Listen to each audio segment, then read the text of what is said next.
വിശുദ്ധ കൊച്ചുത്രേസ്യ പുണ്യവതിയുടെ തിരുനാളിനൊരുങ്ങുന്ന ഈ ദിനങ്ങളിൽ വിശുദ്ധയുടെ ആത്മാക്കൾക്ക് വേണ്ടിയുള്ള ദാഹത്തെക്കുറിച്ച് നമുക്ക് അല്പസമയം ഒന്ന് ധ്യാനിക്കാം.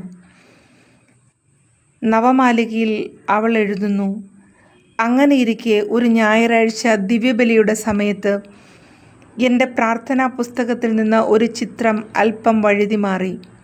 വളരെ നിസ്സാരമായൊരു സംഗതി, എന്നാൽ അത് എൻ്റെ ഹൃദയത്തിൽ ഉളവാക്കിയത് വീണ്ടും ഒരു വലിയ അത്ഭുതമാണ്. അവൾ അനുസ്മരിക്കുന്നു, ഒരു ഞായറാഴ്ച ക്രൂശിതനായി നമ്മുടെ കർത്താവിൻ്റെ ചിത്രത്തെ നോക്കിയപ്പോൾ അവിടുത്തെ തൃക്കരങ്ങളിൽ നിന്ന് വീണിരുന്ന രക്തം കണ്ട് ഞാൻ ഞെട്ടിപ്പോയി.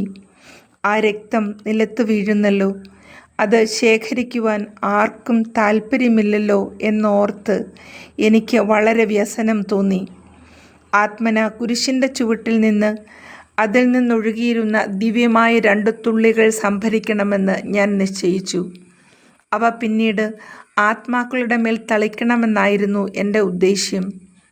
എനിക്ക് ദാഹിക്കുന്നു എന്ന് ക്രൂശിതൻ യേശു നിലവിളിക്കുന്നത് എൻ്റെ ചെവികളിൽ മുഴങ്ങിക്കൊണ്ടിരുന്നു. ആ തിരുവചനം അജ്ഞാതവും എന്നാൽ സജീവവുമായൊരു തീക്ഷ്ണത എന്നിൽ ഉജ്ജ്വലിപ്പിച്ചു. ആത്മാക്കളുടെ പേരിലുള്ള ദാഹം എന്നെ ദഹിപ്പിക്കുന്നത് പോലെ എനിക്ക് അനുഭവപ്പെട്ടു. ഈ ദിനങ്ങളിൽ വിശുദ്ധ കൊച്ചുത്രേസ്യയോടൊപ്പം ആത്മാക്കളുടെ രക്ഷയ്ക്കായുള്ളൊരു തീക്ഷ്ണത നമ്മിലും ഉളവാക്കണമേ എന്ന് നമുക്ക് വിശുദ്ധയോട് തന്നെ പ്രാർത്ഥിക്കാം.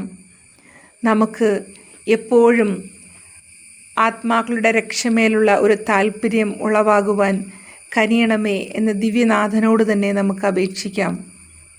നമുക്ക് പ്രാർത്ഥിക്കാം. ആത്മാക്കളെ തരിക, എൻ്റെ സർവവും എടുത്തുകൊള്ളുക. ആത്മാക്കളെ തരിക, എൻ്റെ സർവ്വതും എടുത്തുകൊള്ളുക.